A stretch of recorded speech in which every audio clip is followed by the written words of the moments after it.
Thanks so much for tuning in to Mom Boss Chronicles. My name is Jen. This is Sue. And this is Danielle. We are three moms that work together in real estate and are good friends, and here to talk to you about fun topics, the good, the bad, the ugly of mom struggles, real estate, and other fun stuff. So make sure to subscribe to listen to more. Hey everyone, just wanted to give you a quick update about today's episode with Maureen Spataro from Press Pause. This is a trigger warning for anyone who may be sensitive to the topics of sexual abuse or domestic violence. In today's episode, we go over Maureen's experience with both. So if this is a topic that may trigger you, or if you have young listeners around, make sure to listen to this episode with caution. Thank you so much for tuning in. Welcome back, everyone, to Mom Boss Chronicles. Today, we have a really special guest, Maureen Spataro. She is an author of a book called Press Pause. I just got it last week, and I read it within 2 days. I could not put it down. It was an amazing book. It dealt with a really tough topic about your mental breakdown. Yes. So, I mean, the one word after I read the book that I thought about, brave. Oh, thank you. Yeah. I thought you were so brave to be so honest about everything that you had gone through in your past. I appreciate that. Yeah, about your mental breakdown, putting it out there for the world. Yeah. And I think you could agree it's an important message. It's a very important message. A lot of people will say that I'm brave, that I'm courageous. And what I tell them is I'm not any braver or more courageous than any of you. I'm just willing. Mm-hmm. And willingness to me is our superpower. Mm-hmm. If you're willing to say, okay, I'm going to be that person who's going to look other people in the eye and say, so let me tell you a story, especially if you think it's going to save other people, or, maybe they know someone who needs to read that story. Yeah. Then sometimes the only way to be able to do that is to be willing. Yeah. And so I did. I just said, people are going to need to hear the story. And how old were you right before the mental breakdown? I was 49 when I had the breakdown. Wow. 49. I was a few months away from my 50th birthday. So you were living your life with trauma from childhood? Yes, because I'm a survivor of incest, pedophilia, rape, and domestic violence by 8 different men throughout my life. Wow. It took me a long time to admit it was that many. I think I stopped at 6, and then I was like, it's really 8. I should start telling the truth or I'm going to look like a liar. Yeah. And it started at the age of 6. Wow. With my stepfather. And in your book, one of the things that I read was that you realized your mom and your aunts also had gone through this. So this was like a generational. Every woman in my family married a pedophile. Wow.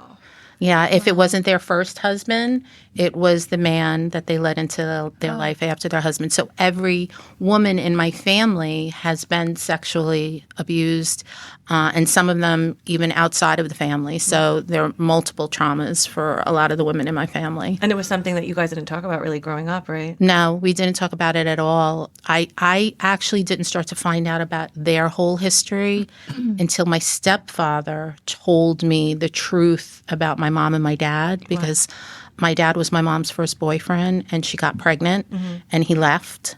And, she was a single parent, but she always told me, for my sake, no, your dad loved you, but we were so young, we didn't know, and I just thought it was better for him not to be in your life. And then as part of the control process and the manipulating that abusers put their victims through, and I was very young, he just said to me, your mom was a slut. And he literally said that. And he said, and by the way, your grandmother was a slut, and your aunt, and he took their abuses and he turned them into Their issues. Yeah, it's everything that happened to them was their fault. They brought it on, yeah. Yeah, so I didn't know any of that for years until later on when my mom sat down with me and explained to me a lot of the things that had happened. And I think I said in the book, too, when I was 5, my aunt was watching me. She was 14, and someone broke in the house, and he told her if he woke me up, he didn't know that I was already awake and could hear him, that if she woke me up, he would shoot me, he would kill me. And he sodomized her right in the bed. My eyes were closed, but I remember asking my aunt and her just looking at me like, how do you remember that? And I started to realize I have a really, really good memory. Yeah. Like, I wish I was. Unfortunately. Yeah, it's like, I don't know if it's fortunate or unfortunate, because I know people sometimes their trauma, they have memory issues. Yeah. But when I finally had the breakdown and I went into that intensive therapy program, they even said to me, your recollection is remarkable. Wow. And my mother could attest to a lot of the stories leading up to and the circumstances. And so, yeah, I came out of there and decided, I really think I need to tell this story. Yeah. But, I didn't. I love how you turned it into power, right? Like Yeah. everything you had been through, you turned it around, you took control. Yeah, and I kind of want survivors to know, like, this is what we look like. We're regular women, and we go through these horrible things. But again, if we're willing to address the trauma and work through it, and it's not easy. You don't want to because, trauma, the body keeps the score. That's a book. And it's not just a memory. I tell people, I don't sit and think about any of them, but sometimes something will happen and I'll get a feeling or it's a scent and it'll bring me back to something. It used to be a color. The aqua blue was a color that every time I saw it literally would make me nauseous. Like triggered you. It triggered me because that was the color of my parents' bedroom. Oh, wow. And they had a broken light bulb in the hallway. And for some reason, if I saw an exposed, an open light bulb or a broken light bulb, it would make me nauseous until I started to put all the pieces together. Yeah, I physically felt a reaction. It's like I couldn't really recall when I was younger, like, why is that making me sick? And of course, I wouldn't tell anyone because it's like, well, that color makes me sick. And that's ridiculous, Maureen. But they were all these little connections that I learned to make. And so growing up and in your adulthood, you just stuffed them down, all this. Yeah, because, once you get past it or you think you're past it, I ended up marrying a really nice man. I did admit that I married him because I could see what a great dad he was going to be and not realizing that was part of my trauma. Right. Yeah. I have to marry a man that's a good man. He's going to be a good man and he's going to be good to me and I could trust him with my children. You have a daughter. And That must lo be and so behold, hard. I had a daughter and it was like, oh my God, I have a little girl. I know. I have a little girl. So that must have been traumatizing raising her. Or... It was the greatest gift I ever had, but I was terrified. I lived most of her younger life being terrified. I remembered going every school. I told them, that my father had been abusive, not in the way that he was, that no man ever was allowed to take her out of school under any circumstances. I mean, I was putting all these roadblocks. We would go to softball games and because she played softball and I would always kind of like walk the perimeter. And if I saw people that I didn't recognize, I didn't realize until later on, I was always like extra mama bear. Right. extra without telling her that. Yeah. But kids, they feel things. Totally. Did you have parameters, I guess, if she had sleepovers or if she was out of the house? I tried really hard not to be that person because my mother wouldn't let me go to sleepovers. And look what happened. But ironically, she would let me have sleepovers. So none of those parents knew that their daughters were sleeping in a house with a pedophile because my mother didn't know. Yeah. Oh, she didn't. Okay. No, I was no, going to no. ask you that. My mother did not know. I willfully admit that I became the best liar of anyone you could At a ever young meet. age. At a very young age. It's so hard. And I didn't do it to get away with things. I did it to cover up. Right. Yeah, petrified, scared. I mean, Terrified. gosh, Can't imagine. the myriad of fucking emotions. Like, Yeah. you're a child, you're a baby. Yes. And he would say things like, your mom wasn't raised with a dad either, so she doesn't know the special type of relationship a daddy has with his daughter. And when you're 5 and 6 years old, you're like, well, this feels weird, but you're supposed to be my dad. right. Okay, But and I loved him. I adored him because together they were a striking couple and I had never seen my mom so happy. And, just she was this different woman. And so of course I was going to trust him and I'm sure you wanted to protect her. You didn't want to ruin her life. well, that was the thing. It was as I started to get older and I realized I don't think daughters and their dads do things like this. That's what it became. But at this point now, my mother she had my 2 brothers and it became, I don't want to ruin her life because everyone in my family felt like this man had saved us. Right. Like, and now understanding they're all coming from a traumatic mind. Right. Look at this man. Like he's a hero. He walked in and he saved her. And now, Maureen has a legitimate last name, and years later, I had a bitter aunt say that to me when I finally told what was going on. She was like, why can't you just be grateful he gave you a name? Wow. Are And you fucking kidding me? I'm not kidding you. I'm not kidding you. But this was also a woman who had been traumatized. So in her mind, I was the pinnacle. Right. Like, look at you. And she didn't deal with her trauma. So these are people who are not None of dealing them with trauma, living their life, who have Yes. no clue. 100%. 100%. Which is why it's so important, I feel like, for people who have had trauma, whether it's sexual abuse, any other... Whatever it is. Yes, that you have to face it. You do, because I also say trauma is trauma is trauma. It doesn't have to be sexual. Like people say, well, I had something happen to me. It's nothing compared to you. And I tell them, we're not here to compare. We're here for you to be able to tell me something that you can't tell anyone else. And you're That you going to feel know shame that I around. understand. Yes. And I'm going to look at you and I am going to be able to say the right words to you. And hopefully that'll help you start your journey on seeking help or, letting go of the shame, seeing yourself for who you are, not who you were. Right. But I always saw myself as a little girl that wasn't worthy of anything. I can remember, because I was brought up Catholic, which is a blessing, but can also be a little bit of a curse. I know, same. I was brought up Catholic also. Yeah, so you got that guilt. Catholic guilt, totally Yeah, there. that Catholic guilt. And I can remember just, okay, you know what? At least I have a roof over my head and I have clothes, because there are, back then it was children in Africa and China had no food on the table. Yeah. So I just found ways to appreciate what I had. But I always ended the thought with, well, you weren't supposed to be here anyway, so you need to just be grateful you're alive. And that was a mindset of worthlessness that I took throughout my life until that nervous breakdown. Right. And So you found just be yourself, glad. and obviously, because you didn't deal with that trauma, because you felt unworthless, you found yourself in a toxic relationship. I did. After my divorce, my husband, I will say it till the day I die, nicest guy I ever met. He's an amazing dad, but we just outgrew each other. It's unfortunate and it happens. And I take a lot of the responsibility, because I realized afterwards I was trying to find a father. And I became a woman after I got married. And it's like, I'm kind of a woman now. Like, I'd like to feel a couple of other things. Yeah. But he's wonderful. We're still friends. But I literally walked into a relationship that was what finally brought me to that nervous breakdown. He was verbally abusive, physically abusive, emotionally, financially, mentally. Everything that he knew about me, he took and he used And you broke against me. And he slowly, methodically broke me down. And it took me 5 or 6 times to finally leave. Wow.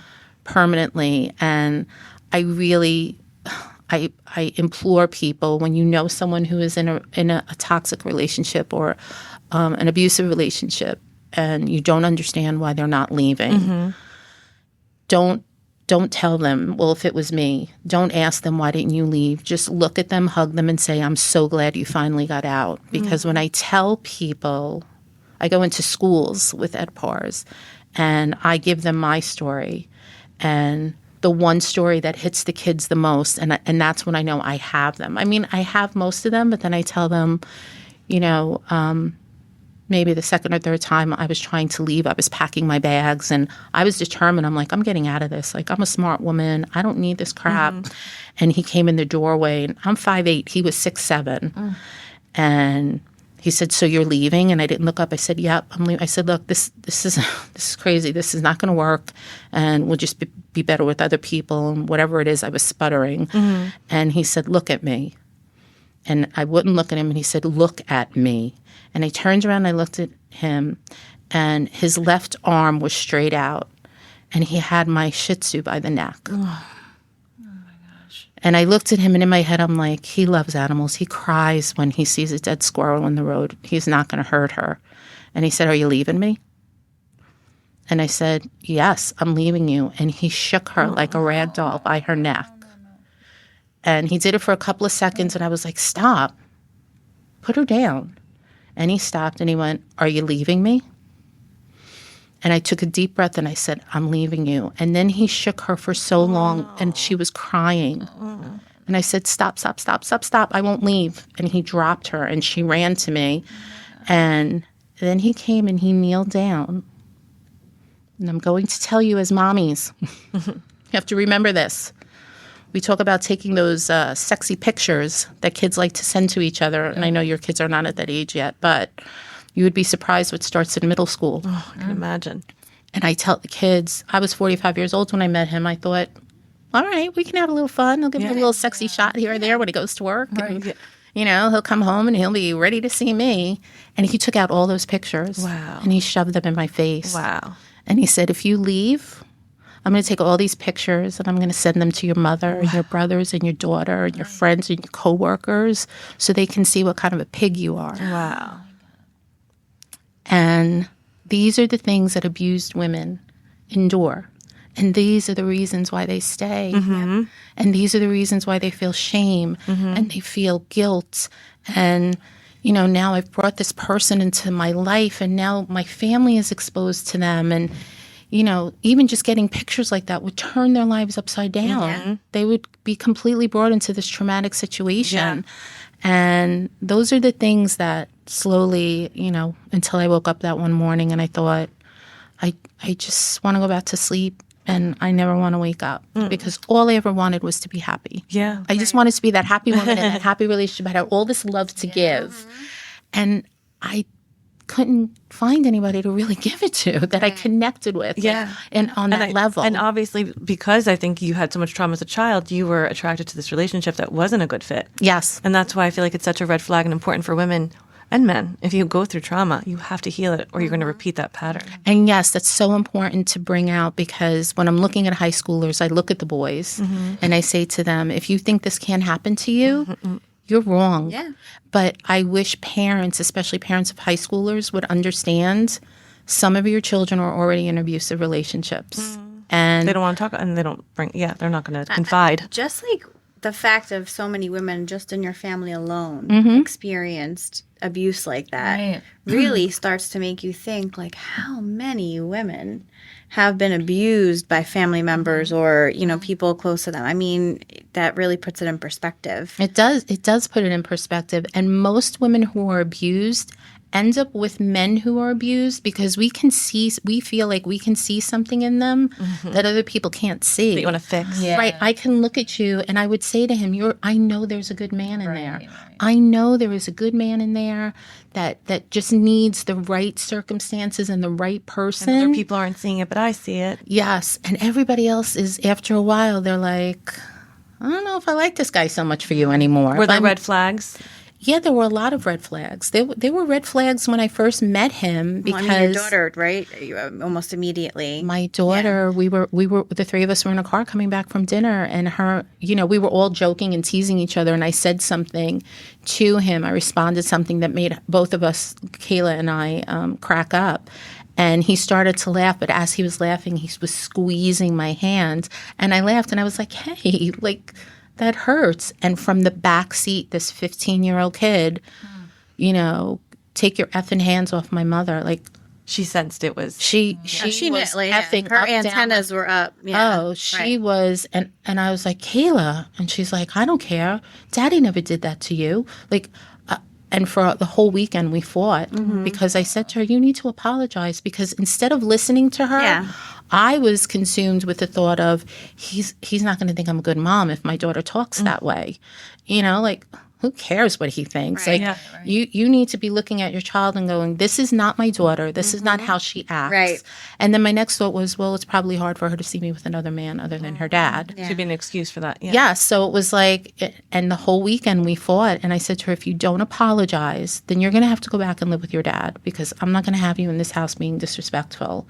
And in less than a half an hour, all her bags were packed, which should have been the biggest red flag because my daughter and I were so close. Right. And she said, you could take me home now. And it killed me because I'm like, home? Like, this is supposed to be your home. And she never lived with me full time again. Wow. Because she didn't want to be around him. She didn't want to be around him. And then I realized through the years she just tolerated him and so that she could be around me. Right. How But amazing though that she at 15, is this, can maybe break that like generational Yes. pattern, You've I been guess. so open with her about everything. Yeah. So, how do you feel like Kayla is doing and how she's processed it? Kayla, it was really, really hard for Kayla because she knew that he wasn't good. She didn't realize how bad it had gotten between us. She had no idea that he was hitting me. She had no idea that I was running to my brother's house some nights, like Especially barefoot after in my she pajamas. left, did it get worse? Yeah, it got worse. It got Did your brother know what was going on? Well, in the beginning, I made excuses for him too. Right. You know, I was like, well, his diabetes, I think his sugar is low. And I had a brother-in-law who had diabetes, and when his sugar went low, he became vicious. So I kind of pulled on that experience, and I'm like, you know how they get. I just got a little nervous. I got a little scared. But there I am standing there, you know, with my hair a mess. I'm in my pajamas. I'm barefoot. I'm hiding behind garbage pails because he's riding through the neighborhood screaming my name at 2 o'clock in the morning. And but I think by the second time I went to my brother's, Yeah, your brother's like, my brother may have questioned it, but it was my sister-in-law who looked at me and she's like, how many more times are you going to do this? And I just said to her, you don't understand. And she's like, I do understand. And I said, no, you don't. You don't understand. And I knew if I gave them too much information, there was no way they were going to be able to accept him. right. Yeah. So I kept protecting him. Wow. Because you weren't ready to let him go. I was ready to let him go, but I was so afraid. The second time that I stayed at my brother's house, my brother and sister-in-law went out, and he broke into the house. Oh my And the God. dogs were barking, and I went downstairs like, what's going on? Do you have to go to the bathroom? And I looked at the door, and he was coming in the back door. Wow. And when I went over and I was like, you can't come in here, he just, you know, he was huge. So he just pushed me up, you know, I fell over the couch and he just kind of picked me up by, you know, the scruff of my neck and threw me on the couch, and he pulled out a gun and put it to my head. Wow. And he said, you're going to come home because if you Oh my don't, God. I'm not going to kill you, but I'm going to kill your brothers. Wow. I'm going to kill everyone in your family, and I'm going to let you live so you can see what you did. I'm like, okay. Wow. And they came home, and I was packing up. My sister was, what are you doing? What are you doing? And I said, I'm going back. We're going to work on it. And once again, you didn't say anything about that. I didn't tell them that he, you know, it's like, no, think I'm crazy, whatever. But because if I go back, you're my only, like, they were my only safety. So it's like if I could keep them in my lives, and I always knew, well, let's go visit my brothers. Let's go visit my mother. At least during that time, he was going to be on his best behavior. Right. Yeah. And I could breathe a little bit. Yeah. How many years were you with him? I was with him in total, including friendship, was 7 years. Wow. Yeah. Because I did leave after the breakdown, and I did at a certain point stay friends with him. And when I did that, that was when he almost truly killed me. Wow. And after that, I got the final restraining order. And that kept him away? Because I know sometimes. Well, right, he's ex-law enforcement, and I wish I had thought of this sooner, because the last thing an ex-law enforcement... gun. Well, but the last thing they want to do is go to jail. Oh, well, yeah. They don't want to go to jail. Yeah. But they did take all his guns away from him. And I don't know what happened to him afterwards, but I did confide in all of you that just a couple of weeks ago, after all these years, I saw him. And That must be so hard. all those feelings came back, but I was stronger. Yeah. You know, I'm like, okay, that's the past. Your but heart must have been pounding. it was, you know, it was the store that I was walking into. I was only supposed to be in for 2 minutes, and I stayed in there for an hour because I still had that mindset of he's probably sitting outside waiting to see where my car is. Yeah. Yeah, it Maybe must he'll have been follow terrifying. me, or maybe he still has connections with the police force, and he can run my license plate and find out exactly where I live. And I just, you know, I realized, wow, that never goes away. No, yeah. Never goes away. Yeah. I just want to back up real quick. Yeah, so the instance in which he hurt your dog, Mm-hmm. was that the scenario that had you with the mental breakdown? Was No. That, oh, okay. No. Okay. What was the? It trigger? wasn't. The trigger was he was really escalating, and he was getting bad, and we were going to a Christmas event with my family. And it was the Polar Express. I think it was only the first or second year it was out, and I was so excited. And I had little nieces and nephews, and I thought, this is going to be great. And we stopped to get something to drink at a 7-Eleven. And when we pulled in a car, when we pulled in, he went to like back out to straighten it up, and a car almost hit us and kind of parked next to us. And I knew instantly he was actually driving my car. And he was like, F and A or whatever. But they went into different stores, and I was just sitting in the car. But they came out at the same time, and they both got in the car together, and I'm sitting there like, I know exactly what he's going to do. And he pulled the car out, and he stopped, and he waited for the other guy to pull his car out and come toward us. And then he just sat there. And, of course, the guy hit his horn, and he look at me. That's how old I am. He rolled down the window. And caused a scene. And started screaming at the guy. So the guy rolls down his window, and they start cursing at each other. And he got out of the car. And he went over to approach the guy. And the guy didn't, to his credit, didn't care how big John was. He got out of his car, and then his wife got out of the car. And I was sitting in my car. And as a child, when I would get emotionally overwhelmed with my dad, I would just put my hand over my ears and I would rock back and forth on my bed. And I was sitting in the car, and all of a sudden I felt like that's all I wanted to do. And I thought, oh, this is going to be so bad. And she was screaming at him, and I wouldn't get out of the car. I just looked ahead. I wouldn't look what was happening. Yeah. And he got back in the car, and as we started to drive away, he opened the car door, and she was screaming at him, and he said, shut up, you fat, and he called her the C word. And I just froze, because he had called me that word, and he peeled out and was laughing hysterically. And he's like, can you believe that guy? And I was just looking out the window, and then he looked at me, and he's like, what's the matter with you? He's like, and by the way, she may be a fat C-U-N-T, but at least she got out of the car. At least she had his back. Look at you sitting here worthless, sitting here. And he just berated me, and we stopped at a red light. And he said, get the F out of the car. And I said, you want me to get out of the car? He goes, get the F out of the car if you're going to have an attitude. I'll go see your family by myself. I said, and if I get out of this car and you drive away, I'm going to report my car stolen because you're driving my car. And, you have that moment of, and then, of course, he just hits the gas and the whole way up there screaming at me, calling me every name in the book. And we get to the Polar Express, and he's like made it very clear to my family. He's pissed at me because they can see us. And we're walking to the train, and I see my mother, and I'm thinking, oh, God. And I ran up to him, and I said, please don't do this with me. He's like, get the F away from me. And I'm like, please, my family is here.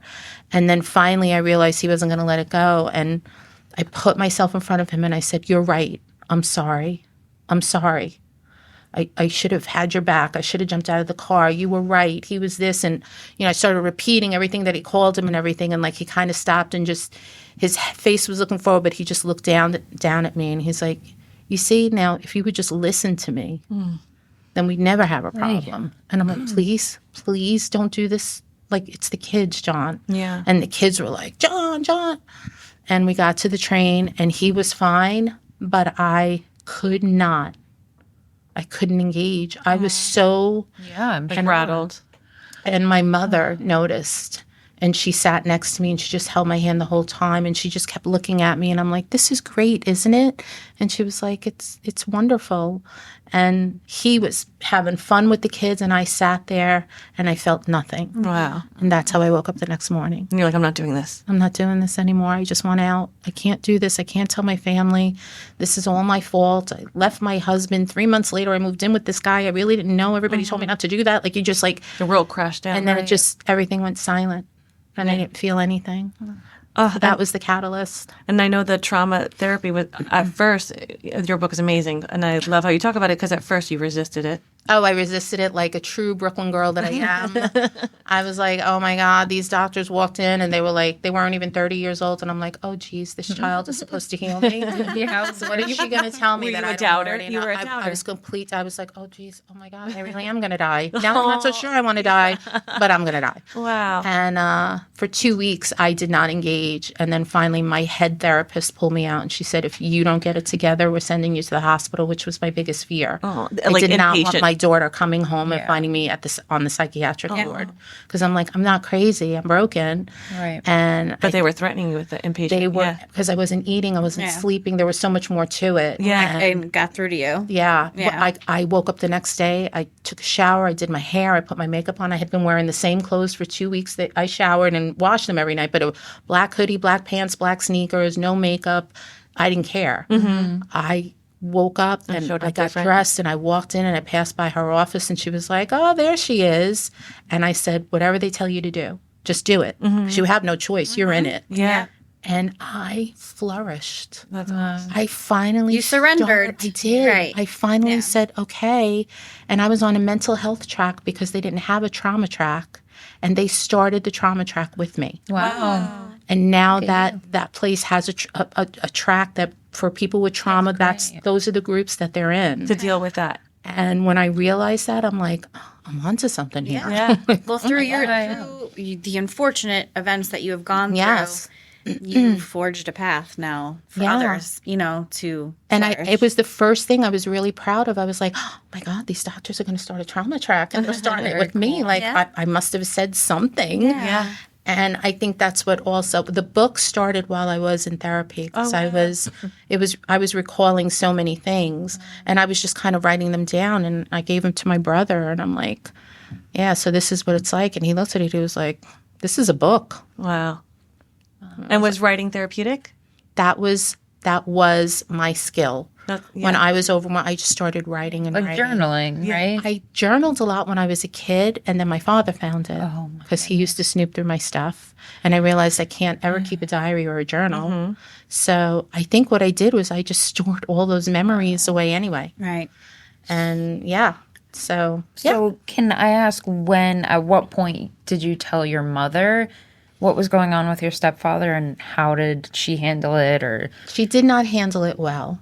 I was 15 when I finally told her.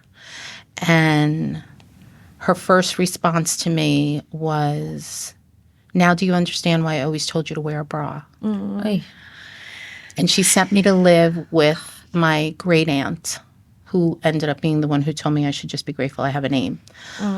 Of course, at that point, I did not know that my mother had been sexually abused several times. And for the first month, we didn't talk, which I know is new to you because you see what I write about her online. Yes, I love Ronnie, and we can talk about that. I love Ronnie. Ronnie is Megan's mom. She is amazing. Amazing. She was amazing, yes. But in a way, that started the conversation between her and I because I was brokenhearted that she said that to me because it was like she blamed me. And when she finally got herself together, she sent him to a mental hospital, which is why I don't think I wanted, like, if you put me in a mental hospital, then That's what you're equating it to, right? That makes sense. She sent me to live with my aunt. She had my two brothers. She was working as a cashier in a supermarket. Her world trying to figure out out what the hell do I do now. And then eventually he was released from the hospital and they said, no, he's not attracted. He's just a little obsessed with her because back then, what did they know? It was 1979. Oh, geez. And she brought me back home and she put us both at the table and she said to me, you tell me what he did to you. Wow. And I remember like, what? She said, I want you to tell me what he did to you. So I started to say everything that he had done to me up until that point. And she said to him, is she telling me the truth? And he said, I don't recall any of that, but if I did anything like that to you, then I'm sorry. Wow. And she knew right then and there he was a liar. And she stayed with him a few more years to be able to get money under her belt. And on my 18th birthday, I moved out. And she was getting ready to leave, and then we had a terrible illness in our family that really she had to help take care of that person. And once that person passed, she divorced him. And we had really started talking, and that's how I found out about the rest of my family. That's when I told her I remembered what happened to my aunt when I was a little girl. And the guilt, it could still make me cry because up until the day she died, we still talked about how she didn't feel she deserved me. Aww. And I said to her, you couldn't be any more wrong. Like, we beat him. You know, he left and we went back to the amazing relationship we used to have before he destroyed that. Yeah, you were able to heal. We were so able to heal from that. But, you know, my mom went to therapy and my mom, she did the work too. And it was even harder for her because she was older. And now I brought this man into my daughter's life. And together, like, we kind of felt like Batman and Robin in a way. Yeah. Because when you wrote your book, your mom was still alive and she was supportive. I remember meeting her at a book So signing and supportive. she showed up as the proud mom. She was so proud that I broke that cycle. Yeah. You know, she said, you really made sure that any little girls that are born into our family will never, ever, ever have to go through that again. And I think, you know, and I said to her, I think you have to start to take a little bit of credit for that too, because I loved you enough to tell you the truth. And you loved me enough to listen. You didn't tell me what everyone else in the family said. Well, we'll just keep an eye on you and we'll make sure you're not alone with him anymore. You made us leave so that you could figure out, like that's what she said. I needed both of you gone so that I could figure out, what do I do? Right. I think don't know clearly, what to do with this. And I said to her, and when you knew better, you did better. Yes. And I love that saying. Yeah. And, and when I knew better, I did better. And it helped relieve some of the guilt with my own daughter. But it never makes it fully go away. Yeah. And he's the father to your brothers, right? Or your The your person you referred to as stepfather? dad. No, my stepfather, my mother's cousin introduced him. Oh yes, he's the father to my brothers. your brothers. So I never say stepbrothers. Sorry. No, because No, you're they're we your brothers. have I mean, different your fathers. stepfather. Yeah, my stepfather is the father of my brothers. So did they have a relationship with him? They had a relationship until my brother met a woman who had a son.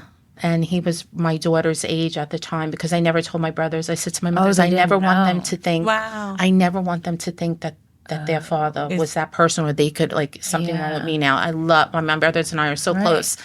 And then my one brother met a woman who had a son, and we were at Easter dinner.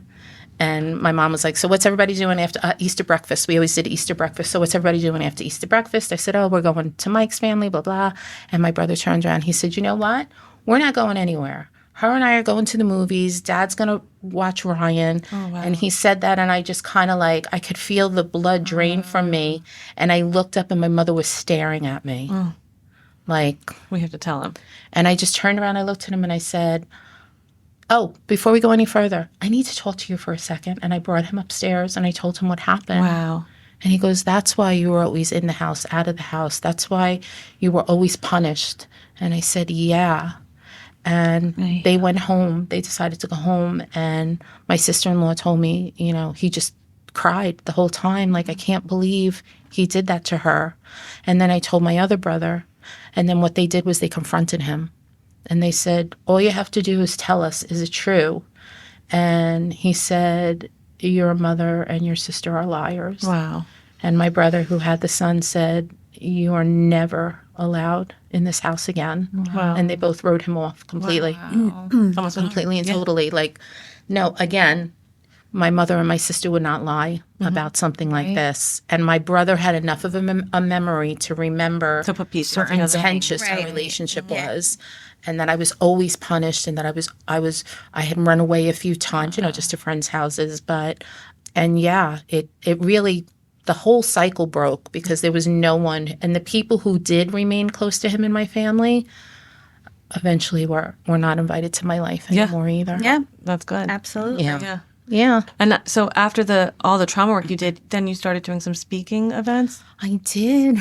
That's awesome. So I did. how do you, I guess, can you tell us how you help other people who go through this? And Well, right now, my biggest contribution is to the Stephanie Nicole Pars Foundation. Ed Pars was looking for survivors to talk about their experiences, because his daughter, Stephanie, was in an abusive relationship and subsequently was murdered by her abuser. Wow. So I wrote to Ed, and I said, look, I'm an author. I wrote this book, and, if you ever need anybody to speak. And he called me within 15 minutes. Wow. And he's like, do I need people to speak? Yeah. And now he and I go into high schools. And this year has been such a blessing, because it's like one high school let us, another high school let us. And then this year they're all getting in touch. We want you to come here. We want you to come.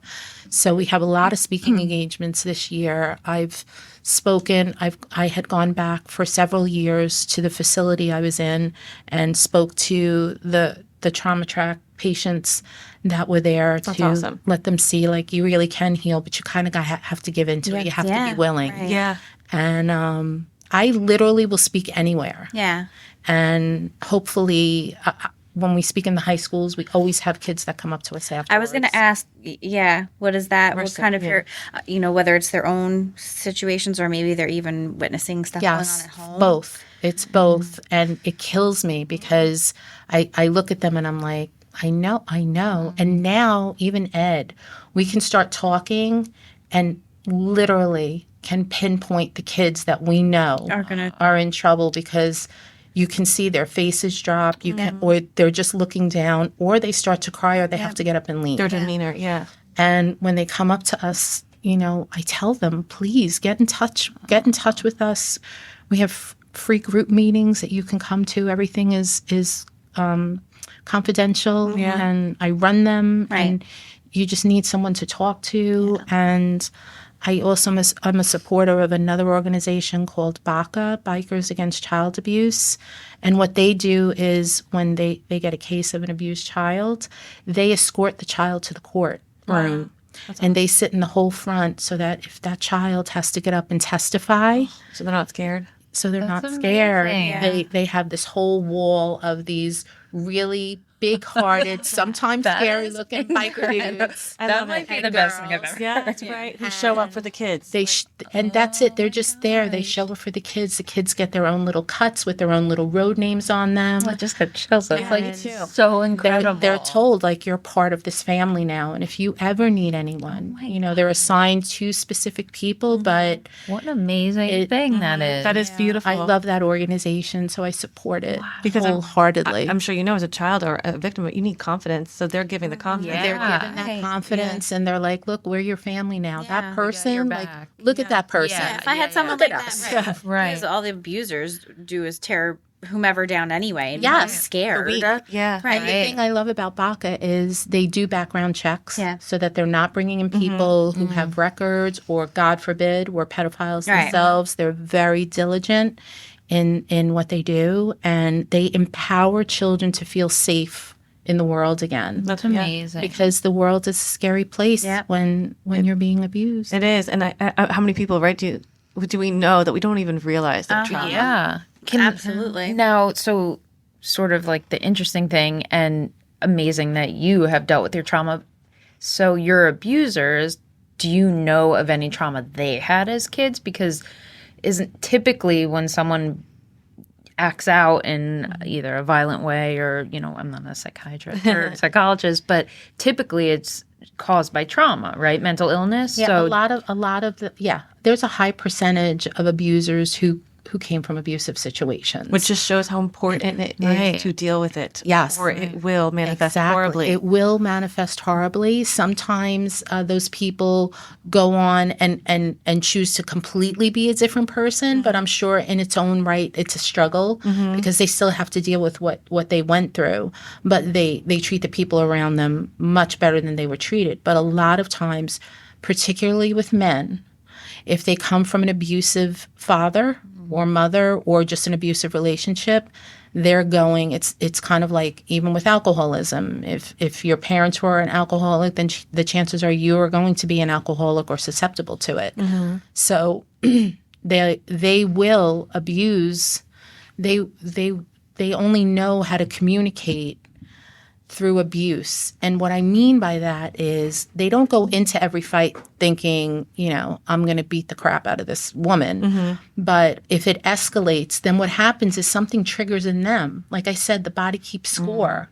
So there's a part of them that's like, no, you have to listen to me. No, you better listen to me, because when they were growing up, no one listened to them. And now this person is not their wife or their husband. This person is just someone who is just challenging them and not letting them talk and not letting get their points across.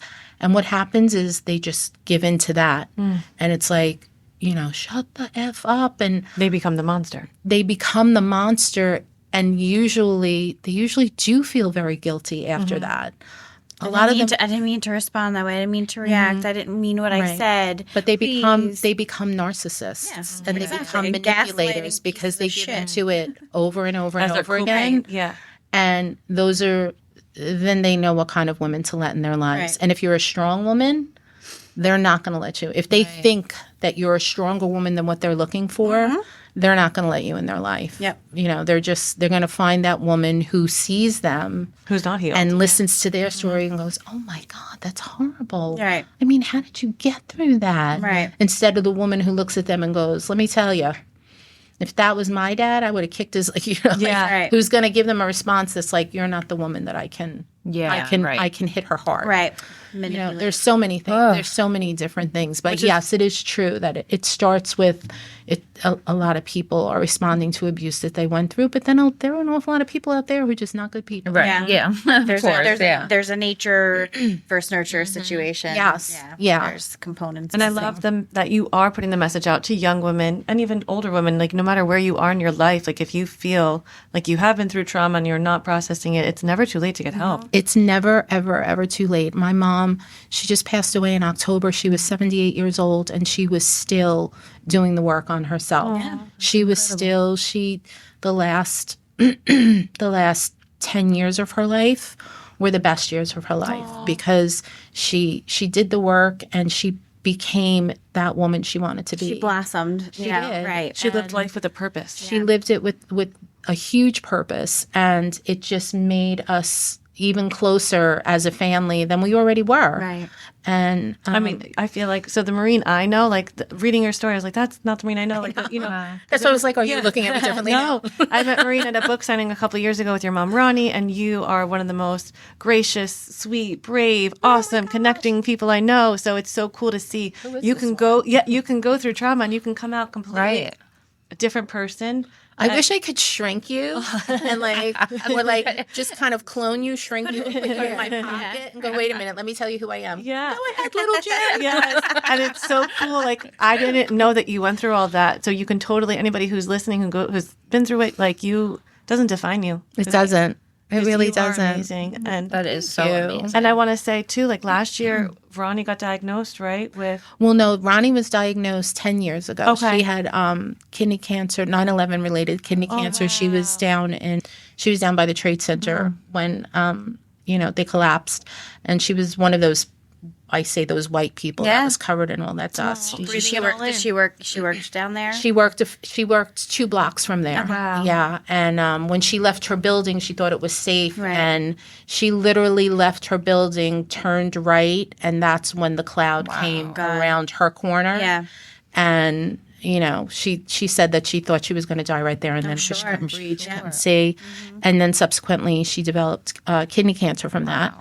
And she fought 10 years, but when she came to live with me, we had been told those would be the last 6 to 8 weeks of her that's life. what it was. Like the doctors were prognosis. Yeah, was, they were like, she's got 6 to 8 weeks, and she gave us 14 more months. and I remember, And I take credit for that. yeah. I was like cooked every night, which I never did even when I was married. And I followed your journey because you were very open about it on Facebook. And I what was. I admired was this: your mom and you were both faced with this grim, news. But you guys every day had an adventure, or would write about how you embraced life, or you saw family, or you enjoyed each other's company. And I was like, wow, Yeah, that's like amazing. even with bad news, you weren't going to give Yeah. up and crawl in a hole.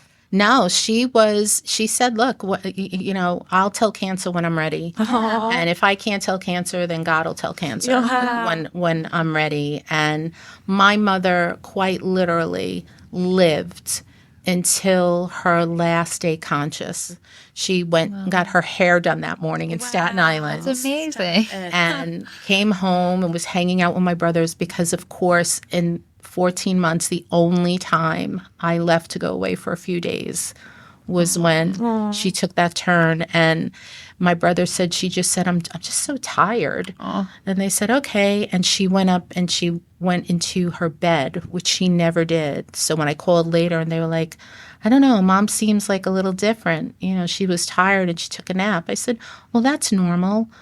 And I don't know why I asked. I went, she fell asleep on the couch, right? And he said, no, she went to bed. And I came home the next day and she was already starting to slip away. But I said, how much like her if this is my time, I got to get my hair done. I know. Because I got to look good. I want to look like myself. Like, that's all I kept thinking was, oh, Ronnie, like, you just. And she, she lingered for a few days, but I think it was just enough time for the people who didn't live near us to come home and say goodbye and to listen to us gather, because she loved to be in another room when we were all together. And I'd be like, Ma, what are you doing in here? She's like, I just love listening to you guys. And she passed, she passed peacefully. Wow. Yeah. So it was probably the best 14 months of my life in a certain way. Yeah. Because I had no regrets, and I really did feel like God and the universe gave us back time that he took from us. Yeah, because I had to leave, or the things that he would complain to my mother about us doing that he didn't like. And, we stopped doing. I felt like we got that all back in those last 14 months. So beautiful. I love that. Yeah. And so it was almost like putting up the middle finger to him. Like, you thought you beat us. And in the end, you died alone in a hospital chair, having a heart attack, and she was surrounded by everyone that she loved. Yeah. Yeah. So in that sense, that story of me and my mom and him ended perfectly. Yeah. Yeah. I feel like when you look up the word resilient in the dictionary, we're going to see Seriously. your face and your mom's you. face. I mean, truly. Like, Thank you. You've had everything stacked against you since you're a little girl. Like, before you could even figure anything out on your own, and you are here and you are vibrant, and, your soul, like, I feel it. Like, Thank you. I mean, I I want to reach the other women who have that in them too. Yes. And I want them to know you literally can wake Yes. up. Like I said, I don't wake up with my dukes up anymore, because I felt like every morning it was like, what am I going to have to fight through today? What am I going to have to get through today? Or is it going to be a good day? I love that I can just wake up How peaceful. and just be comfortable in my own skin and feel like, this is my story, but I'm still writing it. Right. And you get to choose your happiness, right? I do. Yeah. I do. But I also always tell people, if you have a dad or a grandfather that's lonely and is looking for a woman that's going to be in her 60s in a few months, please send him my way. Ethan is just like Maureen. You single, Ethan? And I guess, do you have any advice for women who feel like they're about to go through a mental breakdown, or who have? Like, what advice would you give somebody who's broken? Well, the first thing I would do is tell you to reach out to family and friends, let them know what you're going through, so that you can get away from what it is that may be causing you to feel that way, and then immediately seek out help. And if you don't know someone to go to seek that help out from, go to the hospital, because that's what I did. I went to the emergency room, and after they told me that there was nothing wrong with me, one of the counselors from the hospital came to me, and when I told her, I just broke down. Wow. She was the one who called that facility and said, this woman is coming tomorrow. Wow. Because you didn't know about it, right? Like, I the didn't. hospital. I didn't know That's anything awesome. about So it. They were able to connect you. They were able to connect me. She made the appointment for me, or you know what? Go to snpfoundation.org and call one of us at the foundation, and we can direct you in the right direction, because there are a lot of places that you can go. Yeah. We'll link all of this stuff as Yeah. well. Yeah, I love that you're doing all this work. Truly. Truly. Thank you. And I feel like it's so important people to know there's no shame in asking for help. Nope, there isn't. And there was no one more stubborn than me. I did not. Nope, I can do this. I can do this. I can do this. My friends think, I'm this tough woman, and then you're just like, oh God, I don't want to be that person anymore. They only see that person because that's the wall and the facade I've put up, and that's just not who I am. I'm a really nice person. Great. And we all go through things in life, and I feel like we all need therapy. And I'm so happy that therapy is a topic in our culture again, where I feel like it is becoming more acceptable, because how much stuff do we all go through? Yeah, we go through a lot. Right? Yeah, Like, we go through a life lot. is tough. So I feel like it's so important for all of us to take care of our mental health, to show up, to be better moms, to be better friends, Right. daughters, I agree. Sisters. Yeah. So I love your message. Thank you. Press Pause is an amazing book. And so also, where can people find you? You have a podcast, right? I do have a podcast. Why am I not? Unsilenced. Unsilenced, Unashamed, Unstoppable. Thank you. I'm like, all of a sudden I went blank. And you just started that podcast too, right? About 6 months That's ago. awesome. Yeah. So it's on all platforms. It's on iHeart. It's on Amazon. It's on Spotify. And you guys cover all types of topics? We talk about everything. I have people come on, and I just want to hear their stories because people are so fascinating to me. Yeah. And the things that they talk about, I just kind of, I love to talk, but I love to listen even more. Yeah. Like, I just want to really tell me what else happened. Isn't oh it my like God. the secret life, right? I feel with your story. It's addicting, right? And I want to be that person. Tell me. Yes. Oh my gosh. So, so I started that. That's awesome. Platform, and we're getting ready to start a little project called Queenagers, where women between the ages of 50 and 65. And we're going to sit at the table and we're going to talk about what women between the ages of 50 and 65 go through. I love that. It's like I can lose weight, but I can't lose these random hairs that grow out of my chest. That all of a sudden I'm like, I literally twirl my finger around this and pull it out of my chest. Nobody saw this. What are you talking about? And then it's like, you won't say it. I think you need to lower the age on those straggly hairs.